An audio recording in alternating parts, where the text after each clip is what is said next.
Na-try nyo na? Na-try mo na ba?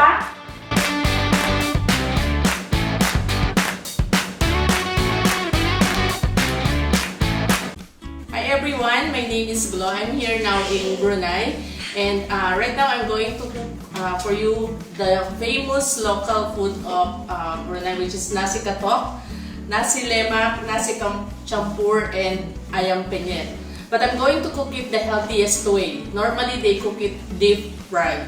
So, ngayon po, papakita ko sa inyo kung paano siya maluluto ng without oil and crispy from the outside and juicy in the inside.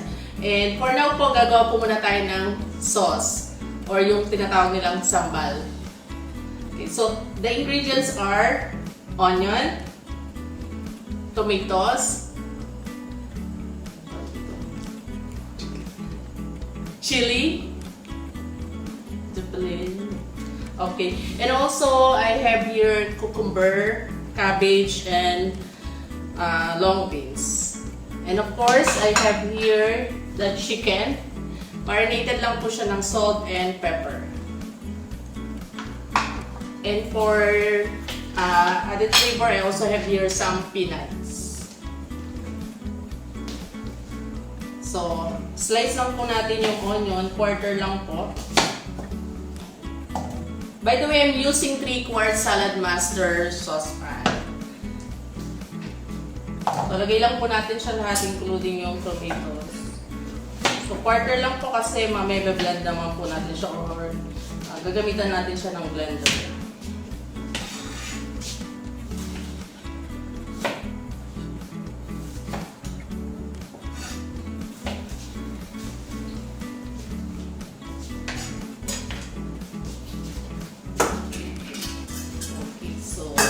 Around 5 minutes, tutuin po natin siya medium fire only.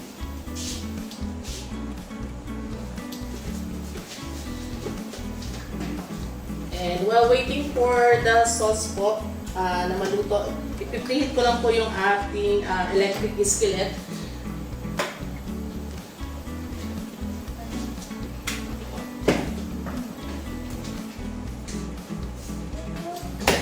So I'm going to have it for 220 degrees Celsius for 36 minutes natin siyang lulutuin. Pero for now, ipipreheat ko muna siya around 5 minutes.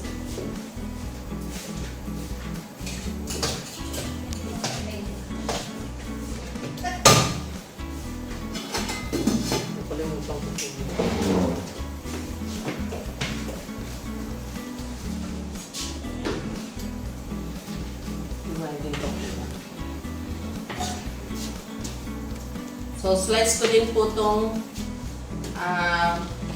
pepper natin.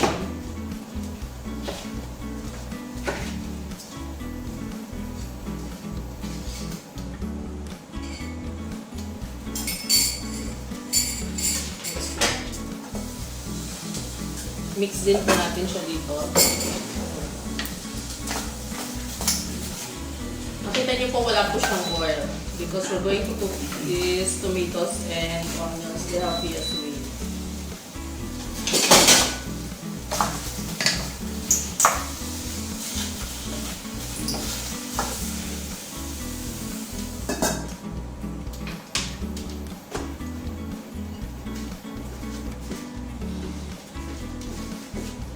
Ngayon po, lulutuin na po natin yung chicken. So, to check po para kung preheated na po siya, magdadrop lang po tayo ng water.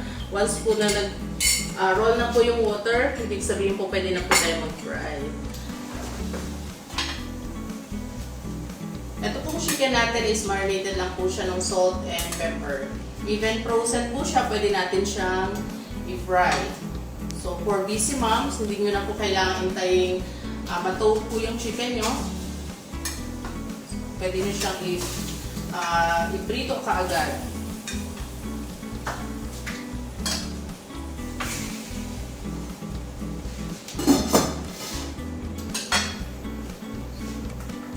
Set po natin siya for 36 minutes.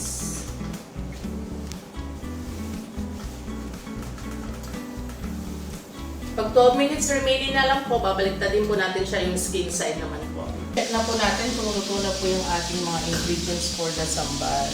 Yan. So, i-blend na po natin siya.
Ngayon naman po, since 2 minutes na lang po yung remaining, i-flip po natin yung chicken.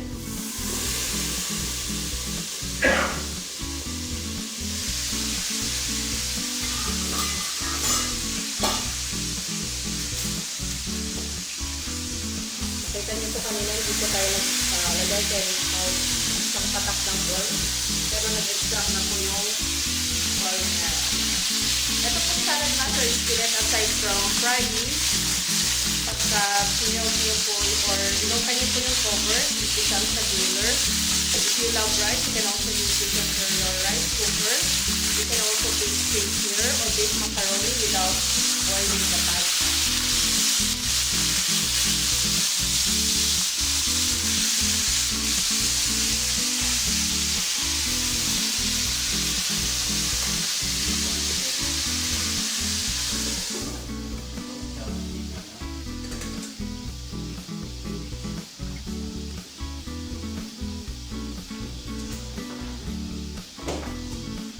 Po yung ating 36 minutes. So, tignan na po natin or nanguli na po natin yung ating chicken. Tignan nyo po kung gaano karami yung oil na na-extract from 4 na thighs po tsaka 3 drumsticks.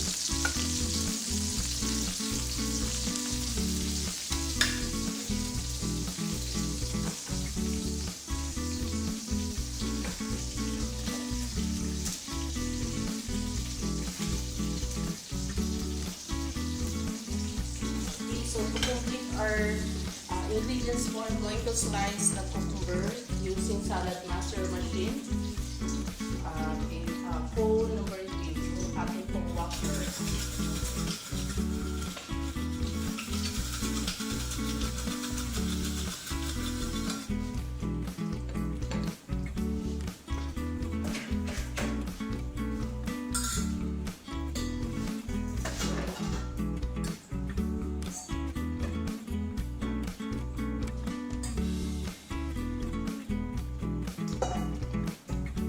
Arrange na po natin yung ating nasi katok, nasi lemak, nasi champur, and ayam penyet.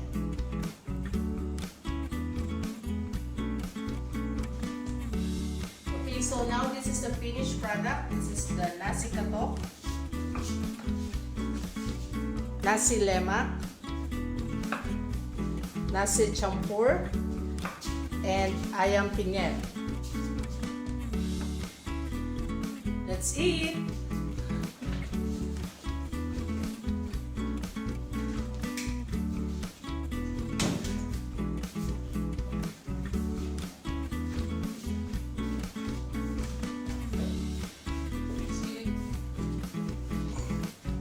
Ang sarap naman nun. Thank you so much, Ma'am Glory, for cooking that delicious meal for us. Nag-enjoy ba kayo dun, mga katry?